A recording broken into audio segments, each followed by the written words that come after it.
Major contributor Kimberly Dvorak.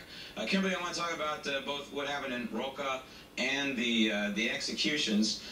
First, Roka, there's a military campaign led by the United States, and they took out several of the terrorists, which is good. But we all know that that ain't going to do it. I mean, that's going to help. But at some point, you've got to have boots on the ground to get inside that city. Yeah. Well, they went in Raqqa where it's kind of the self-prescribed capital for ISIS. And we heard from the White House over the weekend, Brett McGurk, one of the deputy secretaries that's organizing this, stating there were 16 precision airstrikes in Raqqa, 16. And they took out communications, some bridges, and some transportation routes that will slow. They announced that they killed 10 militants, and you've got human rights organizations saying that another 6 to 8 women and children were also killed in that attack. You see, that's the problem, right? Exactly. I mean, because you can't prosecute a war like this when the terrorists have infiltrated themselves and woven themselves into the fabric of societies, that is cities. So they've set up military installations, you know, right next to people's homes. There's no way you can prosecute a war like this. Well, the Obama administration would like to prosecute the war because that keeps the U.S. death toll down, which is we've only lost one really during this latest offensive. And when you look at what ISIS is doing, they're strategically planning. They have a plan again. You know, the White House continues to, you know, put this war out there in front of the American people and say we're winning. And in fact, we definitely are not winning. And you've got a Pentagon who is very, very upset with what's going on.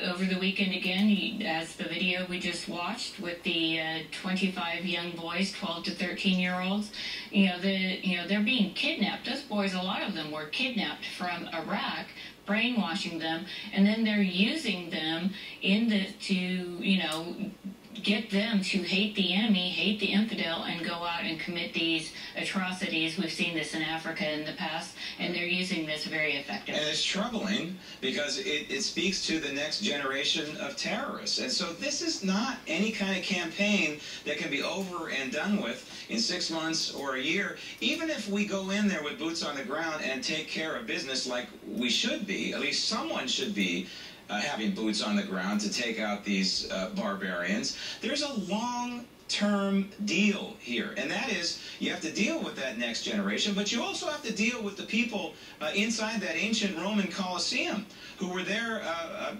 presumably to enjoy the show. And that's another set of minds that you're going to have to deal with to try and change the tide here.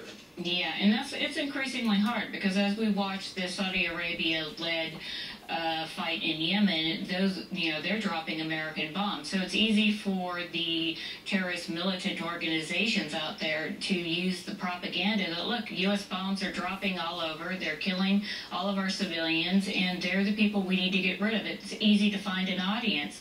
And instead of having the Boy Scouts, you've got ISIS having the Caliphate Cubs, and that's what they're calling these young boys that they're kidnapping. Yeah. I mean, and the incredible harm that does to the psyche to an entire generation over there, and we continue to not do anything. And you talk to our military leaders, and they're saying we can stop this, but the longer we let this go, the harder it's going to be. Absolutely. In the meantime, we had a terror alert over the July 4th weekend. Of course, nothing happened, nothing that we know of. Was that a phony alert? Is this becoming the boy who cried wolf?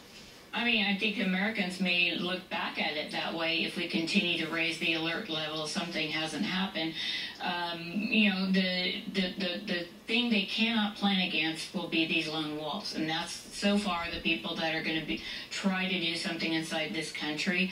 But I also think you have an American, population that's just, we're very far gone from 9/11. They don't remember what happened, and they're just getting back to business. They're saying, we can't be afraid, and we got to go out and celebrate the 4th of July, whether it's at the National Mall in Washington, D.C., Disneyland, wherever. So, I mean, there are things like that out there, and it's just going to be, one of these times they will be successful. Well, what I worry about and keeps me up at night are those missing commercial airliners that disappeared in Libya about a year ago when all the chaos was going on. I just wonder where we're going to find those one day. Yeah, well, and an interesting headline this morning from Wall Street Journal with the Iranian nuclear talks. They said now Iran has said that if we don't allow and lift the UN arms embargo, they are not going to make a deal with the United States. So now we're going to most likely allow them to buy more arms to create more war in the Middle East. And it's going to make the region even more